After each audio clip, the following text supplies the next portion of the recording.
Vote শেষ, কিন্তু অশান্তি কি মাত্র শুরু হলো? পশ্চিমবঙ্গে বিজেপি ক্ষমতায় আসার পরপরই রাজ্য জুড়ে ছড়িয়ে পড়েছে রাজনৈতিক ও সাম্প্রদায়িক সহিংসতার তীব্র দাবানল। একদিকে ঘর ছাড়া সাধারণ মানুষ, আক্রান্ত সংখ্যালঘু এলাকা, আর অন্যদিকে লাশ পড়ছে রাজনৈতিক কর্মীদের। কিন্তু এর মধ্যেই সোশ্যাল মিডিয়ায় ছড়িয়ে পড়া ভয়ঙ্কর সব ভিডিওর আসল সত্যটা কী? প্রশাসন কি সত্যি পরিস্থিতি নিয়ন্ত্রণে আনতে পারল, নাকি পর্দার আড়ালে লুকিয়ে আছে অন্য কোনো বড় ষড়যন্ত্র? আজকের ভিডিওতে আমরা কোনো পক্ষ না নিয়ে একেবারে মাঠ পর্যায়ের প্রমাণ ও আসল ফ্যাক্ট চেক সহ আপনাদের সামনে তুলে ধরব এই অশান্তির পিছনে সম্পূর্ণ ও বিস্ফোরক সব বিবরণ। আসল সত্যটি জানতে ভিডিওটি একদম শেষ পর্যন্ত দেখুন।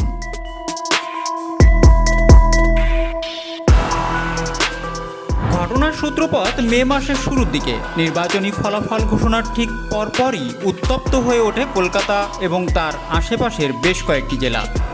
রাজনৈতিক আধিপত্য বিস্তারকে কেন্দ্র করে বিভিন্ন এলাকায় শুরু হয় দফায় দফায় সংঘর্ষ ও ভাঙচুর। মানবাধিকার সংস্থাগুলো দেওয়া তথ্য অনুযায়ী 4 মে থেকে 7 মে পর্যন্ত এই 3 দিন ছিল সবচেয়ে ভয়াবহ। অভিযোগ ওঠে বেশ কিছু এলাকায় সংখ্যালঘু মুসলিমদের বাড়িঘর এবং দোকানপাটকে টার্গেট করে হামলা চালানো হয়েছে। মুহূর্তের মধ্যে বহু মানুষ হারিয়েছে তাদের সারা জীবনের উপার্জনে গড়া দোকানপাট। অনেকেই ঘর ছাড়া হয়ে আশ্রয় নিয়েছে নিরাপদ স্থানে।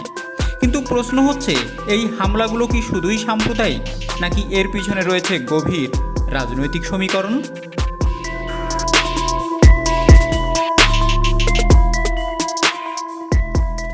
এই সহিংসতার শিকার কেবল সাধারণ মানুষই নন। নির্বাচন পরবর্তী এই রক্তক্ষয়ী সংঘর্ষে জড়িয়ে পড়ছে রাজ্যের প্রধান 2 রাজনৈতিক দল, তৃণমূল কংগ্রেস এবং বিজেপি। মাঠ পর্যায়ের রিপোর্ট অনুযায়ী উভয় পক্ষেরই বেশ কয়েকজন সক্রিয় কর্মী নিহত ও গুরুতর আহত হয়েছে।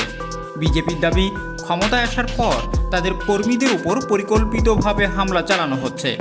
অন্যদিকে তৃণমূল কংগ্রেসের পক্ষ থেকে পাল্টা অভিযোগ করে বলা হয়েছে তাদের কর্মীদের উপর প্রতিশোধমূলক হামলা চালাচ্ছে জয় শিবির। এই রাজনৈতিক কায়দা ছোড়াছুড়ির মাঝে সাধারণ মানুষের নিরাপত্তা আজ বড়সড় প্রশ্নের মুখে দাঁড়িয়েছে। তবে এই পুরো পরিস্থিতির আগুনে ঘি ঢালছে সোশ্যাল মিডিয়া।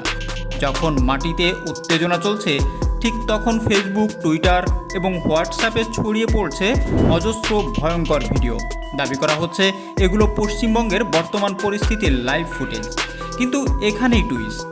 কলকাতা পুলিশ প্রশাসন এবং একাধিক জাতীয় ও আন্তর্জাতিক ফ্যাক্ট চেকিং সংস্থার তদন্তে নেমে এক চাঞ্চল্যকর তথ্য উন্মোচন করেছে। দেখা গেছে ছড়িয়ে পড়া ভিডিওগুলোর সিংহভাগই হয় বহু পুরাতন কিংবা অন্য কোনো দেশের বা রাজ্যের ঘটনার। হিংসা ছড়াতে এবং সাম্প্রদায়িক উস্কানি দিতে এগুলো পশ্চিমবঙ্গের ঘটনা বলে চালিয়ে দেওয়া হচ্ছে। প্রশাসন স্পষ্ট জানিয়ে দিয়েছে, যারা এই ধরনের ভুয়া খবর ছড়াচ্ছে তাদের বিরুদ্ধে কঠোর আইনি ব্যবস্থা নেওয়া হচ্ছে।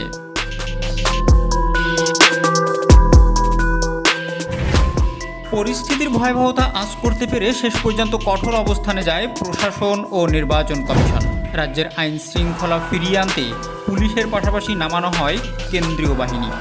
বিভিন্ন স্পর্শকাতর এলাকায় দিনরাত চলছে রুট মার্চ।